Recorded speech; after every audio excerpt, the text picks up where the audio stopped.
News 18 India. ये area है जो जो आपका कथित रूप से मलिक का बगीचा कहा जाता है। ये जो फुटेज ली गई है, ये जब 30 तारीख को नोटिसेस दिए गए थे इंक्रोचमेंट के लिए, एंटी इंक्रोचमेंट ड्राइव के अंतर्गत, उस समय की फुटेजेस हैं।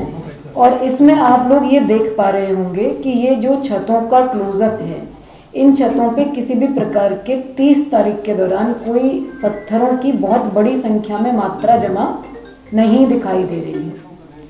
ये 30th जब नोटिसेस सर्व करे गए थे इस एरिया में जो इलीगल इंक्रोचमेंट्स हैं, उस वक्त की फुटेजेस हैं। इसमें जो छतें आपको दिखाई दे रही हैं वो एम्प्टी हैं, उनमें कोई बड़ी भारी मात्रा में पत्थरों का जमाव नहीं है। इसको बंद कर दो। अब आप नेक्स्ट फुटेजेस पर आ जाओ, एक एक करके सब चलाते जाओ। इसको हटा दो, चला लो, इसको पूरा चला लो।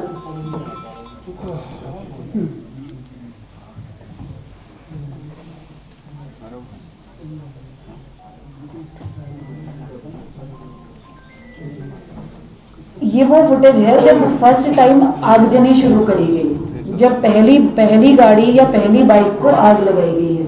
ये उस वक्त की फुटेज है। ये पूरा जो है उस वक्त तक का ड्रोन से वीडियोग्राफी वगैरह करी जा रही थी, और ये फर्स्ट टाइम, तब तक कंप्लीटली पीसफुल चल रहा था। ये लगभग डिमोलिशन ड्राइव शुरू होने के आधे घंटे बाद का इमेज है। नेक्स्ट, इसको बंद करो। हाँ, ये जैसा कि आप देख पा रहे होंगे, ये फर्स्ट टाइम की आगजनी की फोटो है, जब फर्स्ट आगजनी हुई थी। ये थोड़ा सा क्लोजअप व्यू है, वो दूर से था। इसको बंद करो, नेक्स्ट ले लो।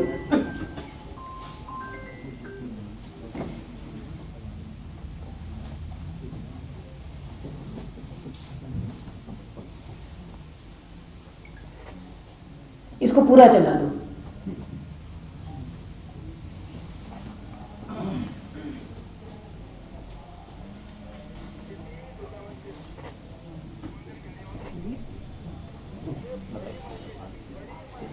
बताओ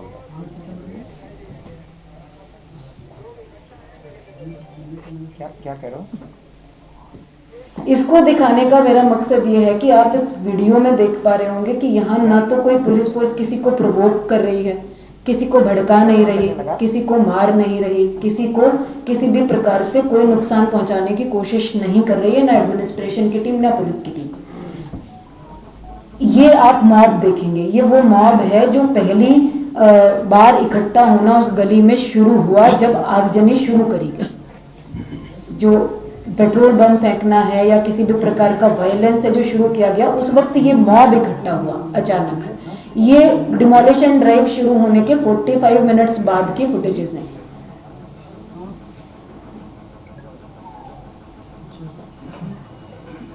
अब ये आप देखते जाइए, ये उस वक्त के फुटेजेस हैं जब थाने को अटैक करा गया, जब थाने पर पेट्रोल बम फेंके गए, थाने के बाहर जो वाहन खड़े हुए थे उनको जलाया गया, थाने के अंदर जो ऑफिसर्स फंसे हुए थे उन पर अटैक किया गया। ये उस वक्त की वीडियो फुटेजेस हैं। इसमें आपको दिख रहा है कि कोई भी फोर्स ना तो किसी के साथ कोई जोर जबरदस्ती कर रही है, ना किसी को किसी प्रकार का नुकसान पहुंचाने की कोशिश कर रही है। इसको एक बार और प्ले कर दीजिए प्लीज, रिक्वेस्ट। हाँ, ये वाला चला दो, अभी जो चल रहा था।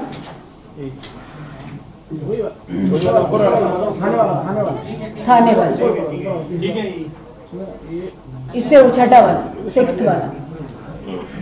ये थाने पर जब आने शुरू हुए, इकट्ठा होने शुरू हुए, और थाने के बाहर जो आप लोगों की बाइक्स भी थी, पत्रकारों की, पुलिस के वाहन वगैरह भी खड़े हुए थे, अन्य भी आम जनता के आसपास के लोगों के वाहन खड़े हुए थे। ये उस वक्त उन पर अटैक की और उनमें आगजनी की फुटेजेस हैं।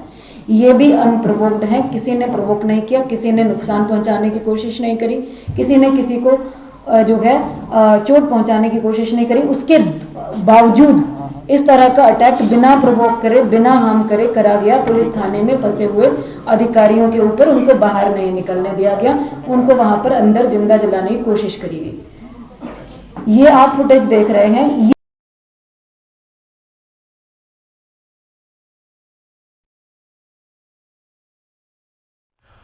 तो हम प्रेस कॉन्फ्रेंस दिखा रहे हैं जहां वंदना सिंह डीएम है नैनीताल की एसएसपी दोनों नजर आ रहे हैं, एक एक करके वो फुटेज दिखाने की कोशिश कर रहे हैं।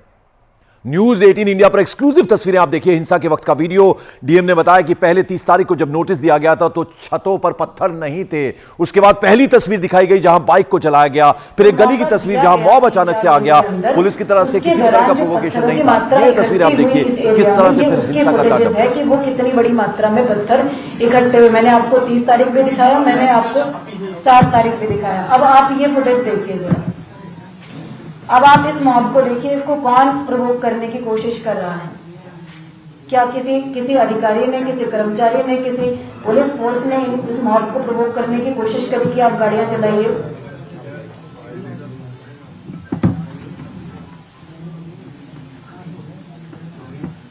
ये स्थिति बनभूलपुरा की सड़कों पर कल रात कुछ उपद्रवी तत्वों के द्वारा उत्पन्न करी गई।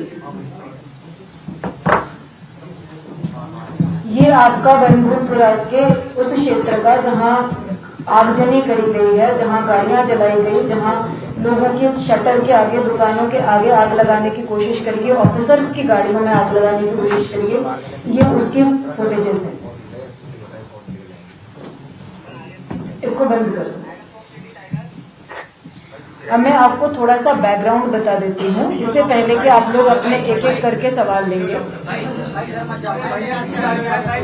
अरे वाइड लगाएंगे करके सवाल लेंगे। अरे वाइड लगाएंगे। इसमें आप लोग थोड़ा सा सभ्यता के साथ ले लीजिए। देखिए, आप लोगों से मुझे बहुत ज्यादा समझदारी की उम्मीद है और आप सभी लोग पढ़े लिखे समझदार व्यक्ति हैं, तो आप समझदारी का परिचय दें। अननेसेसरी बहुत ज्यादा आप लोग ये ना पैदा करें, क्योंकि ये अभी सहयोग की अपेक्षा है, अभी सहयोग ही आप लोग दिखाएं। तो इसका बैकग्राउंड ये है कि 15-20 दिन से हल्द्वानी के अलग अलग क्षेत्रों में, और उससे पहले से भी माननीय उच्च न्यायालय के आदेश के बाद भी अतिक्रमण पर कार्रवाइयां हुई हैं। अन्य जो स्टेट गवर्नमेंट के द्वारा भी जो है सरकारी भूमि पर अवैध अतिक्रमण को हटाए जाने के संबंध में जिला स्तर पर टास्क फोर्स गठित करी गई है। सरकारी संपत्तियों की सुरक्षा के दिशा निर्देश दिए गए हैं। सरकारी संपत्तियों की GIS मैपिंग करी जा रही है। जो कब्जे हैं उनको हटाया जा रहा है। जो सरकारी परिसंपत्तियां हैं उनको सुरक्षित करने हेतु अधिकारियों के उत्तरदायित्व निर्धारित करे जा रहे हैं। आपके मीडिया के द्वारा इसको समय समय पर रिपोर्ट भी करा गया है। पिछले 15-20 दिनों से एक ड्राइव हल्द्वानी क्षेत्र में नगर निगम की परिसंपत्तियों के संबंध में चला।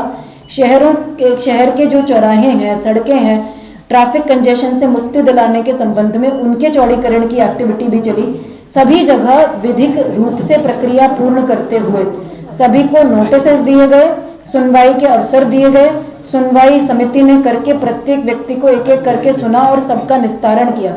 निस्तारण करने के बाद कुछ लोग माननीय उच्च न्यायालय में भी अप्रोच किया। कुछ लोगों ने, कुछ को समय मिला, कुछ को नहीं मिला। जहां पर समय नहीं मिला वहां डिमोलिशन ड्राइव भी नगर निगम, PWD और अन्य विभागों के माध्यम से अपनी अपनी परिसंपत्तियों पर टेकअप करी गई। तो मेरा ये स्टोरी, ये बैकग्राउंड बताने का मकसद ये है कि ये कोई आइसोलेटेड एक्टिविटी नहीं थी। ये कोई एक ही परिसंपत्ति को टारगेट करके करी हुई एक्टिविटी नहीं थी। ये पूरे काफी लंबे समय से हल्द्वानी के अंतर्गत सरकारी परिसंपत्तियों को अलग अलग क्षेत्रों में बचाने का, सुरक्षित करने का, अतिक्रमण मुक्त कराने का अभियान चल रहा है। उसी के क्रम में इस प्रॉपर्टी पर, जो कि खाली प्रॉपर्टी है, जिसमें 2 स्ट्रक्चर्स हैं जो कहीं पर भी ना तो किसी धार्मिक संरचना के रूप में रजिस्टर्ड हैं, ना ही किसी प्रकार से मान्यता प्राप्त है। उन स्ट्रक्चर्स को कुछ लोग मदरसा कहते हैं, कुछ लोग उसको नमाज स्थल कहते हैं, लेकिन उसका विधिक रूप से दस्तावेजों के अंतर्गत कोई अस्तित्व वर्तमान में नहीं है।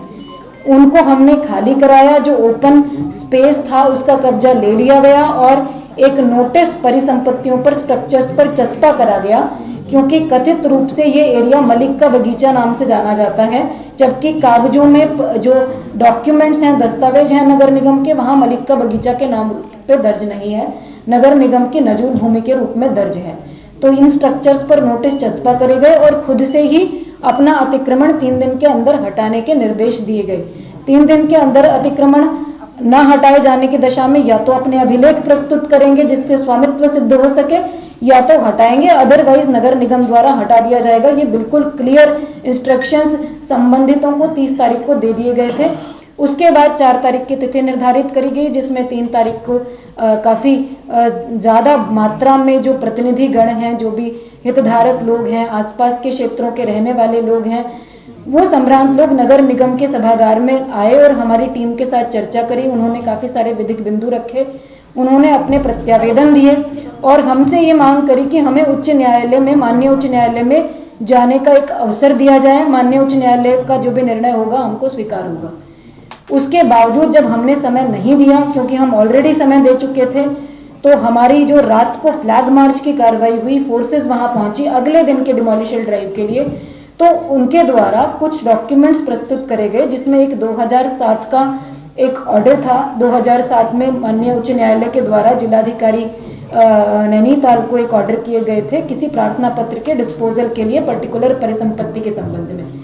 उसका जब हम लोगों को वो कागज रिसीव हुआ, तो उस कागज की, उस आदेश की सैंक्टिटी को सुरक्षित रखते हुए, उसका सम्मान करते हुए हमारे द्वारा अपने कार्यालय से उसकी पत्रावली ट्रेस कराई गई और ये वेरीफाई किया गया कि इसका डिस्पोजल क्या 2007 से लेकर 2024 तक किया गया या नहीं किया गया। उसका डिस्पोजल की जब विधिक स्थिति स्पष्ट नहीं हुई, तो जल्दबाजी में डिमोलिशन ड्राइव ना करके उसको उस दिन रोक दिया गया, ताकि संबंधित पक्षों को वैधानिक कार्रवाई करने का पर्याप्त अवसर दिया जा सके। किसी भी प्रकार की जल्दबाजी में ऐसी कोई कार्रवाई ना हो जो विधि विरुद्ध हो या लीगल प्रोसेस अपनाकर ना करी जाए। ये हमने एक्टिविटी को रोका गया। मदरसा जिसको कहा जा रहा है, उस भवन को सील कर दिया गया। सभी की सहमति ली गई। वो हमारे पोजीशन में था, नगर निगम के एडमिनिस्ट्रेशन के पोजीशन में था। पीएसी वहां पर पोस्टेड थी। किसी भी व्यक्ति का उसमें कोई अहित होने की संभावना नहीं थी। कोई उसके अंदर रह नहीं रहा था, कोई बेघर नहीं हो रहा था, किसी का घर, आवास स्थान उसमें इन्वॉल्व नहीं था। That was a structure which was illegal. और उसको डिमोलिश करने से पहले जितनी भी विधिक प्रक्रियाएं हो सकती हैं वो पूर्ण करी गई। जब हमने अगले दिन 2007 के ऑर्डर का डिस्पोजल किया नेक्स्ट डे अपने कार्यालय में, उसके बाद इस बीच में संबंधित पक्ष के द्वारा माननीय उच्च न्यायालय से नोटिस पर स्टे लगाए जाने की डिमांड करी गई। माननीय उच्च न्यायालय ने 2 दिन सुनवाई करी और दूसरे दिन सुनवाई में ये निर्देश दिए कि जो याचिकाकर्ता पक्ष है उनको किसी भी प्रकार की राहत दिए जाने से मना कर दिया गया। जो हम लोगों को जो माननीय उच्च न्यायालय से हमारा कम्युनिकेशन का माध्यम होता है अपने सरकारी एडवोकेट्स के थ्रू, उनके थ्रू कम्युनिकेट हुआ प्रॉपर इन राइटिंग।